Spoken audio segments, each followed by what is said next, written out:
Welcome back. You're still watching In the Game. I am Onyinyechi Obara, still here with Damiloju Saliu, and it's time to talk about the team that went on beast mode in Rabat, Morocco for the 2026 FIFA World Cup Africa playoff. Yes, they went all out against Gabon. What a night, what a roller coaster, we call that. Nigeria Super Eagles, they have officially taken one more step towards the 2026 FIFA World Cup. This is after a dramatic and emotionally charged 4-1 extra time victory over Gabon.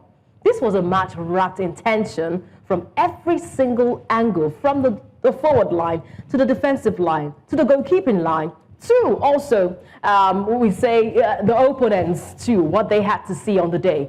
Now, from a now confirmed training boycott caused by unresolved financial issues with the Nigerian Football Federation to the pressure of securing a place in the playoff final, to also that emotion wave of a nation watching for the Super Eagles to come through, for us not to miss back-to-back World Cup. We had Akor Adams open the scoring, but Mario Lemina, he dragged Gabon level later on in that encounter, sending the game into extra time when the nerves could not even been tighter. But then we had the Super Eagles of Nigeria wake up. We had the likes of Victor Osimhen waking up. Chidera Ejuke, he stepped up with a calm finish, and Victor Osimhen, who had struggled all game but missed a huge chance before the first half, he exploded in extra time with 2 clinical goals and sealed the night for the Super Eagles of Nigeria. Benjamin Fredrick, I do not know who is the father of that child, who is the mother of Benjamin Fredrick, who trained him. He was just a stellar performer for the night. His actions, his performance were monumental. Then we had Alex Iwobi deliver one of his greatest ever Nigeria performance for the Super Eagles of Nigeria. And this time, it was at his 90th appearance as a Super Eagle player. You can see where he is right now in the pecking order for those who have got most caps for the Super Eagles of Nigeria. It was all about these fantastic performances from the players. But for the coach of the side, Eric Chelle, and all Super Eagles players, they say the bigger task lies ahead, despite the distraction, of course, of that unresolved financial problems, and also with the lasers that they had in the main ball. Let's hear from the coach and the players, your reaction after the game. This is Kotsi, ESPN Africa. We didn't think that we will go in extra time, but I can analyze this game in first half. During 30 minutes, we were so good with the possession ball, with the intensity, with the aggressivity, and after the player, it's normal when you put a lot of intensity at the end of the half. It's normal if physically you are less good, you know. And Gabon, they try to play in counter with a counter, and we manage. I mean, I actually saw the person pointing the lace at me, but it was person was also like in the stand. I couldn't like go there, but for me, it's normal, you know. When you have this, they know the kind of quality we possess, so they're trying to use the laser to distract so many of us. So for me, I just keep it moving. I don't even think about it. Just like we have always asked, just like everybody knows, not everyone is going to be on our side. But to be honest, first of all, I have to say thank you so much for the Super Eagles fans all over the world that have stuck with this team, that have, been with us through the thick and through it all. I think. Yeah, when I saw him running at the goalkeeper, I was sure that he was going to score. But yeah, and, after that, we tried to encourage him, and we want to make. I was running with him when he was with the ball. I was running. I even run past the pitch, but it's football. Sometimes it happens. Everybody knows he can score that kind of goal, but it happens. So now he gave us 2, so it's fantastic. You have heard from the Super Eagles themselves. Really, really surprised at that performance, and they had a lot to say after the encounter. But Nigerian fans, they reacted across social media after the Super Eagles defeated Gabon 4-1 in that 2026 World Cup qualifying playoff in Morocco. Now, fans on X, formerly Twitter, they praised some players and also noted the improvement they have seen in Nigeria's game. That beast mode, that spreading their wings to soar. That's what they saw, of course, in Morocco there against Gabon. The team, they did quiet that noise. A lot of people said, why boycott training now? Very crucial encounter. But I would say that quietness is just, at least for now, that's what we would say. At least nobody had to come take them under the hammer to say they boycotted training and that's why they lost the game. But right now, we want to make sense of all that happened against Gabon. Let's be honest, there are still huge concerns, huge conversations and huge questions around the Super Eagles' performance and also the Nigerian Football Federation. That build-up that would affect Sunday's massive clash against DR Congo that we already know our next opponent. Joining me to do a breakdown of this conversation, of course, I've got in the studio Damiloju Saliu. I've got joining me from London, UK, I've got football administrator. We've got David Doherty joining us. Thank you so much, David, for joining us on the show. Thank you very much for having me. Thank you. All right, and also we've got from Morocco, my very own colleague, a photojournalist, Mozero Media. We've got Dr. Modo Victor. I've just given you doctor. Come on. Thank you for joining me all the way from Morocco. Thank you. You're welcome to the show. Thank you so much for having me. All right, now let's get to this conversation. A lot are talking about the Super Eagles of Nigeria. Every single fan is a coach in their understanding. They know what should have been done, what shouldn't have been done, what substitutes should have been made. But let me begin with Victor. Let's set the scene with you. Let me start with the feeling in Rabat at the moment. What was the atmosphere like inside the stadium, considering the fact that we had some off-field chaos coming from that training boycott? How did the players carry themselves emotionally before and after the match? So what I can say is the players are a group of professionals. They totally understood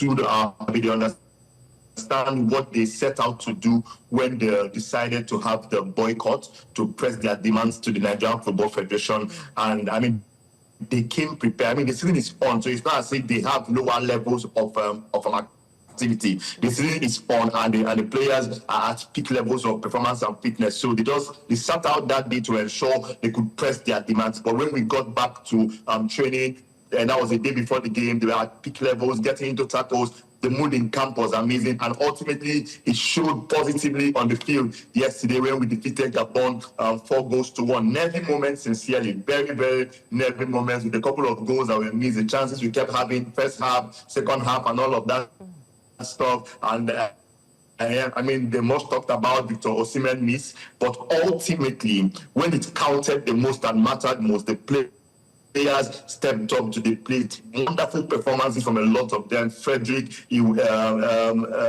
Osimhen, Iwobi. Personally, my man of the match for the game was Wilfred Ndidi, because much criticized, much overanalyzed, but he stepped up to the plate and did the business for Nigeria yesterday, screening the back line and allowing the forwards to create. Even would have had a lot of assists yesterday. Also was the one that gave the pass for Osimhen, but it just didn't happen. But overall, mood in camp, mood in the stadium. The boys believe it's possible. The fans believe it's possible, and we're going for it. Oh, going for it indeed. I will not second on that your favorite performer for the day, but we will leave that conversation later on the show. Let me move to David. David, for 48 hours, the headlines were about the tactics and preparation of the Super Eagles of Nigeria. It was about players boycotting training. It was not about what they would do on the pitch of play.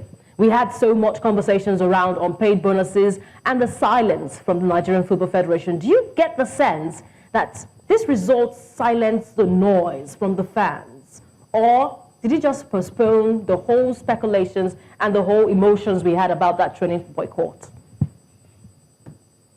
I think the first thing we have to get clear here is these players being owed. Absolutely, they are. They've been owed this backlog of bonuses and all that. But I want to try and clear emotion where some photojournalist was actually projecting something different from what the intention was. What we saw was a collective unit of players trying to make sure they pass on their message to the federation, and also to correct the abnormals that have been going on, in the way the team has been handled, welfare of the players and all that, and send a clear message to the Nigerian Football Federation that this is a new era of, a different set of players with what they did. And it's time to be corrected that what they did, there's no, perfect timing for anything. For you to make a change, for you to start a change, there's no perfect time. You have to just do it. And that's what they did. And they did it. And that also needs to be clear to a lot of people that thought maybe because if they don't train or they don't do that, they won't get to play very well. The tactics won't be put out. Look, these are players that are professionals. They've been doing this over donkey years. This is their job. They've been paid for it. Some of them are playing at the highest level. They know what is at stake. They all want to go out. They want to go to the World Cup. So there's so much in this game that they know what to do, and they did that. Regardless what anybody wants to think, even if the game goes the other way, trust me, they've actually sent a clear message. Okay. That, listen, we're not just talking for ourselves. We're talking for the younger players that will be coming through. Okay. Football has to be done very well, has to be managed very, very well. And that's what we saw from the lads yesterday. Okay, let's talk about the match proper right now. The first half, we saw the Super Eagles going all out, having chances but could not convert their chances, even at every single made on the day. And we thought, the Nigerians had better possession, better performance in the first half. But when you have so much performance and do not score a goal, it really sometimes doesn't count for nothing because you have your opponent at the other way to deal with. And for long spells, the Eagles, they dipped, especially after that first 30 minutes. What did Gabon do to unsettle the Nigerians before extra time? Let me begin with Damiloju a few seconds before I get Victor's reaction. I think, first of all, it was more about a lack of belief from some of our players. We started second-guessing so many things. You talked about how the first 30 minutes was really exciting, crisp passing. But I think the more we missed chances, the more we began to hesitate and were not as fluid on the ball. And then eventually Gabon were able to grow into the game, try and plug some holes, and they got a lot more physical. Osimhen got some niggles. There were hits here, there, and everywhere. And that's why the Gabonese grew into the game. All right, the Gabonese growing into the game. Victor, I understand that you have to be fast about this conversation. So tell us, you did watch that game live at the stadium. What did the Super Eagles do to allow Gabon, take advantage and then hold them that much in the first half, even after chances? No, okay, so in reality, we're the better side by a country mile in the first half. And so overall in the game, we had the better chances 100%. So the only reason why Gabon got a goal in that game is because we got a goal and then we got into that, let us hold what we have for a couple of minutes and just qualify to the next game. You get, if for example we got that goal early on in the first half and didn't miss chances, Gabon will probably have had. We would have still gotten like 3 or 4-0 at 90 minutes. You understand? Because we scored and we were like, it's 9 minutes, let's sit back. We invited pressure and then that led to the deflected Lemina goal, which ultimately took us into extra time. But again, the story of extra time is the same story of the first 90 minutes. The difference is it was just way better finishing. The chances we had first half and second half, we could have won that game comfortably by a country mile. Difference is just that this extra time, the chances that we actually got, we buried those chances. I mean, see the Osimhen chance alone, surrounded by like 4 players, a couple of lobs on the ball, and find space to smash into the bottom corner. That is the striker. That is the national team, the Super Eagles that we know. And we just pray that when we come up against Gabon, we actually take those chances that come, because football might not be as forgiving as it was yesterday. All right, before we let you go quickly, Osimhen did miss chances. You were talking about him so well right now, and he looked frustrated. Then he became the hero of the day. How do you interpret Osimhen's performance mentally, the fatigue, the pressure, or simply that unpredictable fashion of football that he did deliver to us?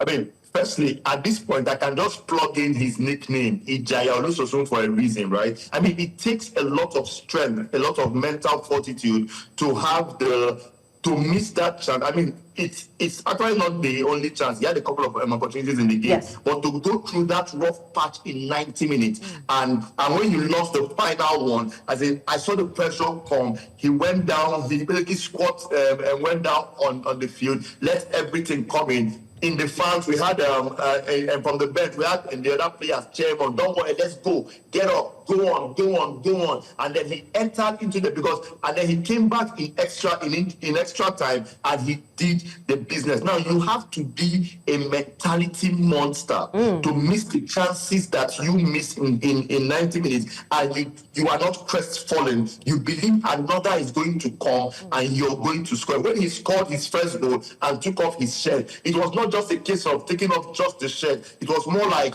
I did it. It went bad, but we turned it around. And then, of course, the icing on the cake, his second goal just showed his class, showed his quality. We have a real world-class talent on our hands in Nigeria, and we need to appreciate him a lot more. All right. Thank you so much, Victor. I understand you have to leave now for something else. Thank you so much for joining us on the show. We stick around with David O'Harty. And David, we have this for you. I know I've talked about Benjamin Fredrick.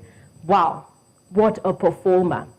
No, at a time when he started, even when he was called up to the national team and he was given a starting berth, a lot of people felt, oh, this is a risk. Eric Chelle is taking a big risk in the national team, having to bench the captain of the side, who we've always known as one of the Oyibo Walls. But we are running out of adjectives to explain, to really describe what Benjamin Fredrick did on the pitch of play in that game against Gabon. Is this the moment where Nigeria's defensive future became clearer to a lot of us, David? I think one thing we need to first of all, say here is that Eric bringing him to the team, I think kudos to him. He's a player that I've always, admired, that young man from the under-20s. I think I did put out a statement out about the boy coming in. For those of us that understand the game very well, you will understand that there's no perfect time to bring in a player into a team. There's always a time for you to bring in young players to come in and learn, and learn the trade very well in terms of the national team, because it's a different ballgame away from your club football. So I think the young man showed that, listen, he is so matured, he has what it takes, he is talented, he's a real gem. That boy is just something different. He's not under pressure. He allows his football to do the talking. He is one player that does not need to make noise. He's just playing the game. Trust me, I think we have to also at least give massive credit to the team as a whole.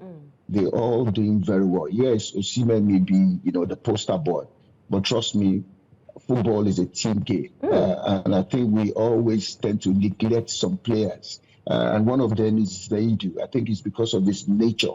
You don't see him. If you go on his page, there's nothing that has to do too much with current post and all that. I was scrambling to get something to talk about him, his picture and all that. I think this photojournalist also needs to pick on some other players and don't just leave them alone. Since when Zaidu came back to the fold, there is massive stability in the defensive line. And you can see that, and I think we need to acknowledge that. So the same thing goes to Zaidu, also to Fredrick and others in the team.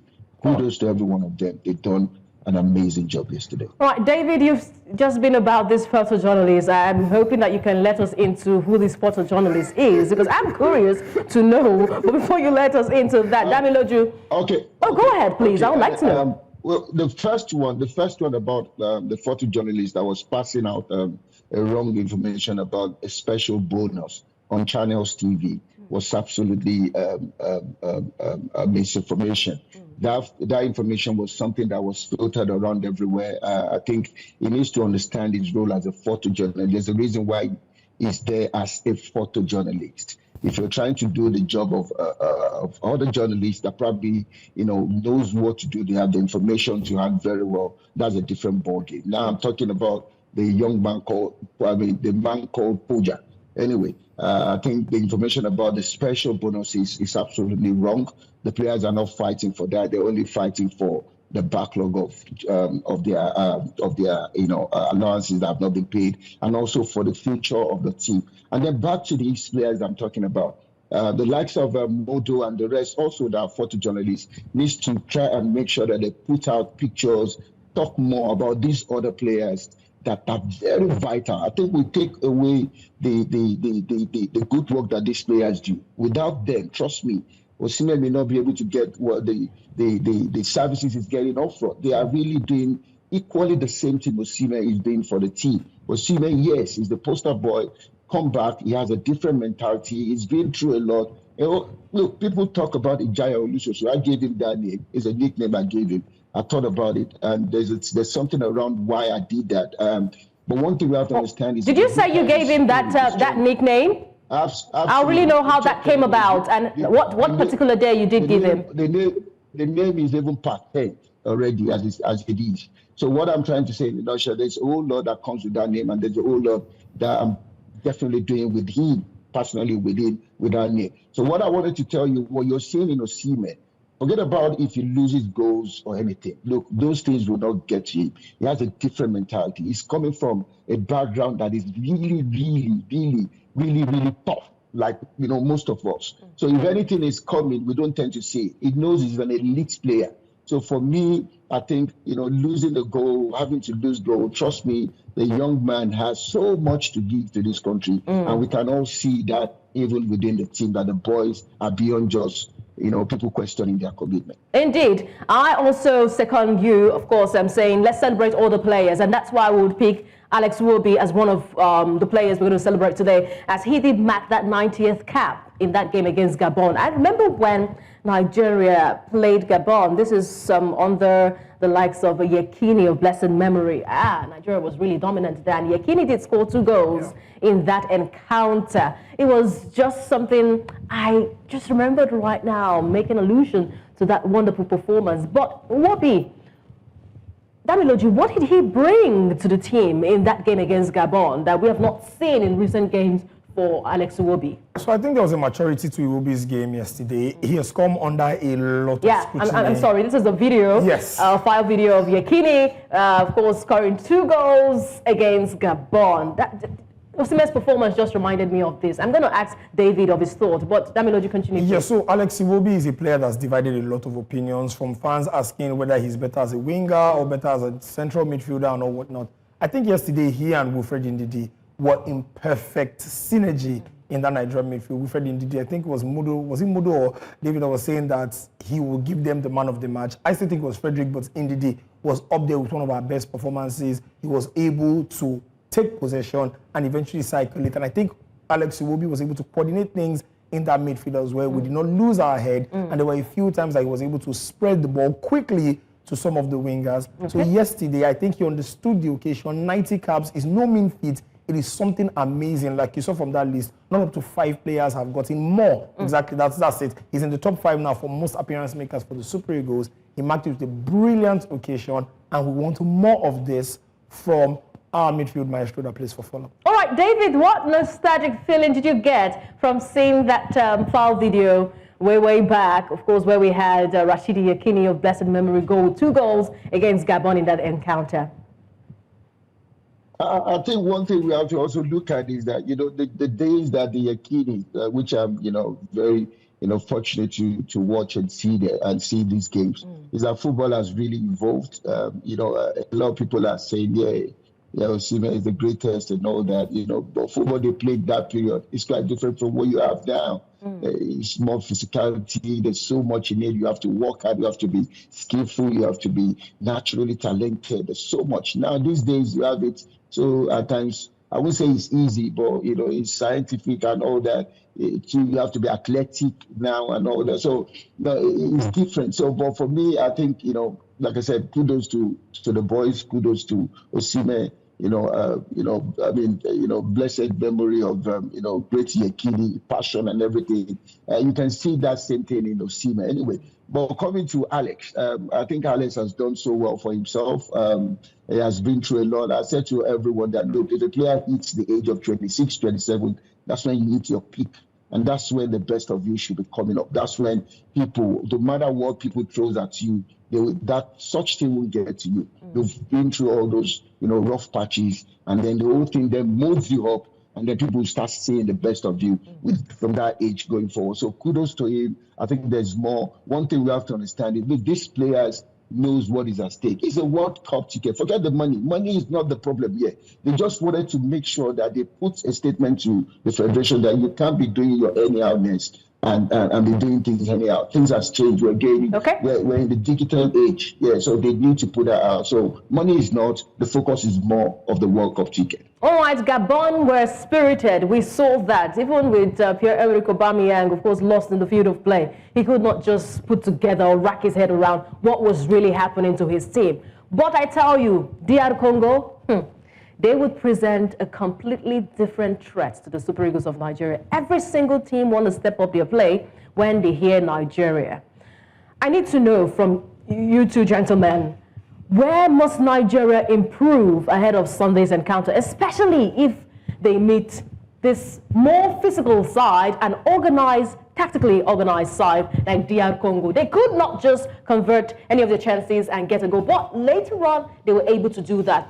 That is how games like this go. Stretch each other goalless until it gets to the nick of time, and boom, there's a decider. Damilaju, let me begin with you, please. I'm so happy you came to me first, because I want to pick up something that you just said. How can we improve chance conversion?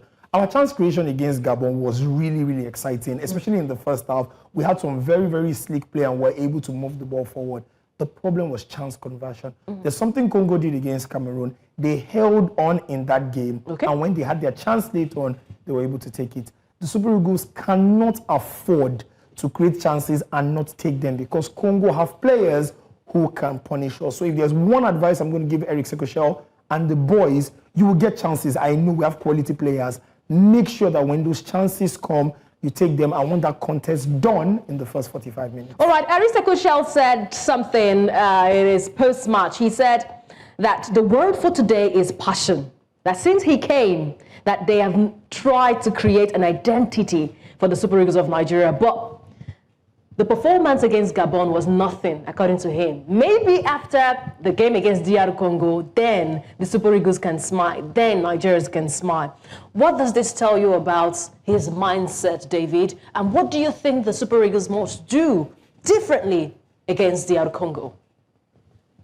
I will start from the second question, what they need to do. Now, there should be changes in the setup. In the right back, I think Brighter Side Samuel should be let to sit out and then play Benjamin from right back. One thing, Benjamin can as well be slotted in the defensive midfield if needs be, if indeed he gets tired. And that's where that young man can come in any role. So right back, I think Benjamin should play there. Sedney and Bassi, could start, or depending on who he thinks he wants to start with. But I think Sedney and Bassi can as well, come into play. And then up front, I think the changes that we might want to see, not just for anything, is probably, bring in these unknown players that is not too known to this. Not that they don't know them. But who do we have? Who do we have in the squad that is an unknown player, that is not too known? Is it Tolu? Unknown in the sense that within the team they've not been there from quite a long time. Ejuke came into the space. He came with something different, and that's what I'm trying to say. That's how we shocked the team. They're used to seeing the likes of Chukwueze, the likes of Lukman, Simon. They've known them. They know their tricks and all that. So the only thing you need to do is bring something different that will really, really make, change the whole scenario for them. But one thing we have to also do is we have to be compact very well. When we lose the ball, everybody needs to come back and work for each other. It is very, very important. And then another thing that I think we didn't highlight here is the pitch. The pitch that you play in brings out the quality of the team. If that game that you saw yesterday was flipped over and played on Uyo surface, trust me, it will be a disaster. And that's why you see that the balls are not moving, players are not doing what they can do best. Pitch determines a lot that goes on. Even when the ball was not even fully, we noticed that the referee had an issue with the balls, yet we still saw them play football. Yeah, that's the pitch for you. That's what pitch does. Even if you control ball, it sits right for you, what you needed to do. And that's what we need to do back home. We need to put things in place so that we can start seeing the same quality we saw in these boys. This is what makes these boys come out fully. When you're playing on the pitch, where you have best on your feet, you do the right thing. And for the front line, there's nothing to change. Akor Adams complements Osimhen very well. Yes. He's a well-positional player. He understands where he is, whenever he is, and they don't get to meet at the same time in one place. So that is what you need. There's not too much thinking to do here. We just need to go all out. We can't sit back. We can't do any sitting type of thing. Go all out to your team. When you do that, things will retract. They will go back, regardless whatever formation or whatever they have in their head. But at the same time, don't lose guard of your defensive role and making sure things are put in place. But a sound warning to Mr. What's his name again? Nwabali, Abishif Nwabali, I don't know what I should call it. He should be careful. We are not here to make jokes. He has to get his head very well and stop playing, tricks. Kudos to him. He's a very good player. He just needs to be quicker and stop taking too much of time and delaying things and trying to mess things around for us. Thank you very much. All right. Before I let you go, quickly, I just need one word response, if you can give me that. Has Eric Chelle gotten your vote of confidence? For me, I think I have to be clear here. It's not that I've got anything against Eric in terms of him, whatever he brings. What I've always having issues is around we clamoring too much for foreign coaches. If you keep doing that, you won't be able to build your own home.